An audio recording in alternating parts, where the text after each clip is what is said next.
Welcome to જય માનપુણા kitchen. હું ઇલાબી આહિર, આપ છો ને મારા જય દ્વારકાધીશ. તો આજે આપણે બનાવીશું જારા કે મશીન વગર એકદમ નરમ અને પોચા એવા ભાવનગરી ગાંઠિયા. તે પણ એકદમ અલગ રીતે, ઓછા ટાઈમમાં અને ઓછા ખર્ચમાં, જાજી ક્વોન્ટિટીમાં. નવી નવી રેસીપો શીખવા માટે મારી ચેનલને સબસ્ક્રાઈબ કરજો, વિડીયોને લાઇક કરજો અને વધુમાં વધુ શેર કરજો અને બાજુમાં રહેલી ઘંટડીને પ્રેસ કરજો. તો ચાલો હવે આપણે જોઈ લઈએ ભાવનગરી ગાંઠિયાની રેસીપી. તો તેના માટે લઈ લઈશું ગાય સાફ ચણાનો લોટ. ગાય સાફ ચણાનો લોટ મેં અહીંયા 500 ગ્રામ લીધો છે. તમારે જેટલી ક્વોન્ટિટીમાં બનાવવાનો હોય એટલો તમે લઈ શકો છો. હવે આને આપણે સાળી લઈશું. લોટ સાળી લઈએ એટલે જે ગોટી હોય તે ગોટી જેવું લોટમાં ન રહે અને સરસ રીતે સળાઈ જાય. આ રીતે લોટ સાળી લઈશું. તો અહીંયા મેં લોટ સાળી લીધો છે. ગાયનો ચણાનો લોટ લઈને તો તેમાં ગાંઠિયાનું રિઝલ્ટ સારું આવે. પછી તમારી ચોઈસ. તો હવે આપણે ચણાના લોટમાં મસાલા એડ કરી દઈશું. તો મેં અહીંયા 1 ચમચી લીધો છે મરી પાવડર,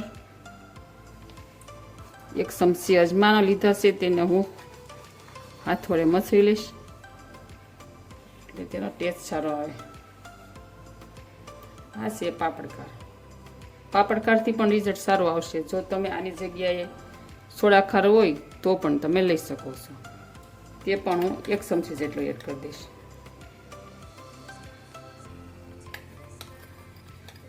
આનાથી ગાંઠિયા એકદમ ક્રિસ્પી બને છે. હવે આપણે લઈ લઈશું સ્વાદ અનુસાર મીઠું. મીઠું તમે જેટલું ઘરમાં ખારા મોળું ખાતું હોય તે પ્રમાણે લઈ શકો છો.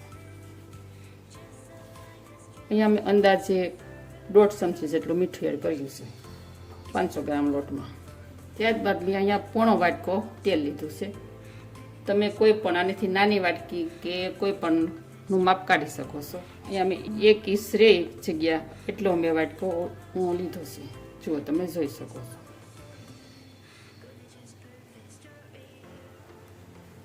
હવે આપણે એક સરખો મિક્સ કરી દઈશું અને આપણે લોટ બાંધી લઈશું. જો તમારે આ રીતે બધા ઇન્ગ્રીડિયન્ટ્સ ન ઉમેરવાના હોય તો તમે એક મિક્સ જારમાં તેલ, સોડા ખાર, મીઠું આ રીતે મિક્સ કરી અને એ રીતે પણ બનાવી શકો છો. હવે આપણે લોટ બાંધી લઈશું. થોડું થોડું પાણી એડ કરતા જઈશું અને લોટ બાંધતા જઈશું. લોટને આપણે રોટલીનો લોટ રાખીને અત્યારે તો એવો જ રાખવાનો છે. ત્યારબાદ આપણે પાછો એને મસળવાનો છે અડધો લોટ કરીને. ગાંઠિયા આપણે ઘરે બનાવીએ ને તો એકદમ સહેલાઈથી બની જાય છે અને બધું એકદમ ઘરની ચોખ્ખી વસ્તુથી બને છે અને આપણે બહાર કરતાં પણ એકદમ સરસ ઘરે ગાંઠિયા બનીને તૈયાર થાય છે. હવે આ રીતે લોટ આપણે બાંધી દીધો છે. ત્યારે તો મીડિયમ લોટ રાખ્યો છે. હવે આમાંથી હું 2 ભાગ કરી લઈશ. એક ભાગને હું સાઈડમાં મૂકી દઈશ. આ ભાગને હું થોડું થોડું પાણી એડ કરતી જઈશ અને થોડોક લોટ આપણે મસળી.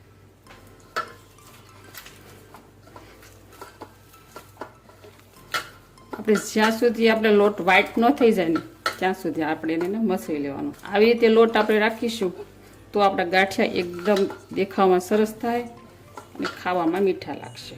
અને આપણે કન્ટિન્યુ 3 થી 4 મિનિટ સુધી આપણે સતત મસળી લઈશું. લોટને જેમ મસળીશું ને એમ ગાંઠિયા મસ્ત બનશે. જો લોટ મસાલો લાગ્યો. જો આ લોટ જુઓ ને આ લોટ જુઓ. મસ્ત મજાનો લોટ મસળી ગયો છે. હવે આપણે ખમણી વડે ગાંઠિયા પાડીશું. મેં અહીંયા સ્ટીલની ખમણી લીધી છે.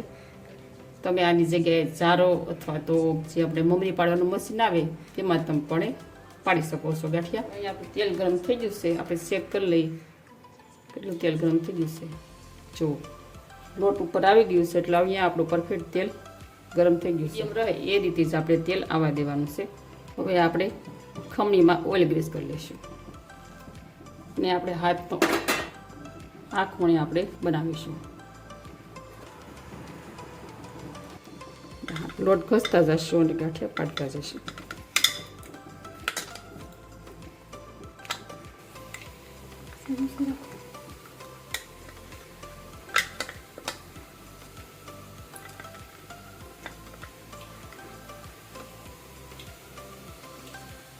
હવે આપણે લાલ ન થાય એ રીતે ગાંઠિયા કાઢી લઈશું. આ ગાંઠિયા આપણે સાંજના 5 વાગે ડુંગળી સાથે અથવા બાળકોની લંચ બોક્સમાં આપણે ગમે ત્યારે ખાઈ શકીએ છીએ. ભૂખ લાગે એટલે ગાંઠિયા અને ડુંગળી લઈને બેસી જવાનું. હું બીજો ગાંઠ પણ પાડતા બતાવીશ. આવી રીતે તમે ગાંઠિયા પાડશો તો ઝારાની પણ જરૂર ન પડે, મશીનની જરૂર કંઈ ન પડે. ખમણી તો આપણે બધાના ઘરમાં હોય જ. એકદમ ઇઝીલી ગાંઠિયા બનાવીને તૈયાર કરી શકાય. તો આપણે દબાવીને પાડીશું, ગાંઠિયા મસ્ત પડશે. ફ્રેન્ડ, તમને મારી રેસીપીના વિડીયો સારા લાગતા હોય તો વિડીયોને એક લાઇક જરૂર કરી દેજો. અને તમને મારી રેસીપીઓ કેવી લાગે તે મને કમેન્ટ કરી જરૂર કહેજો. ગેસની ફ્લેમ તો આપણે ધીમી જ રાખવાની છે. જો ગેસ ફાસ્ટ રાખશું તો આપણા ગાંઠિયા છે તે લાલ થવા લાગશે. એને મસ્ત મજાના ધોળા ફૂલ જેવા. તો તમે આ ગાંઠિયા એકવાર ઘરે જરૂર ટ્રાય કરજો, બહુ સરસ બનશે. આવી રીતે થોડા થોડા કરી અને બધા જ ગાંઠિયા પાડી લેશે. શેને બજારને પણ ટક્કર મારે એવા ગાંઠિયા. તો અહીંયા આ તૈયાર છે આપણા ભાવનગરી ગાંઠિયા. એકદમ નરમ અને ક્રિસ્પી એવા તૈયાર છે. જુઓ, બહુ સરસ ઘરે બને છે. તમે ઘરે એકવાર ચોક્કસથી ટ્રાય કરજો અને મને કમેન્ટ કરી કહેજો કેવા બન્યા છે. તો ફરી મળીશું નેક્સ્ટ વિડીયોમાં. મારી નવી નવી રેસીપીઓ શીખવા માટે જય મા અન્નપૂર્ણા કિચનને સબસ્ક્રાઈબ કરજો, વિડીયોને લાઇક કરજો અને વધુમાં વધુ શેર કરજો.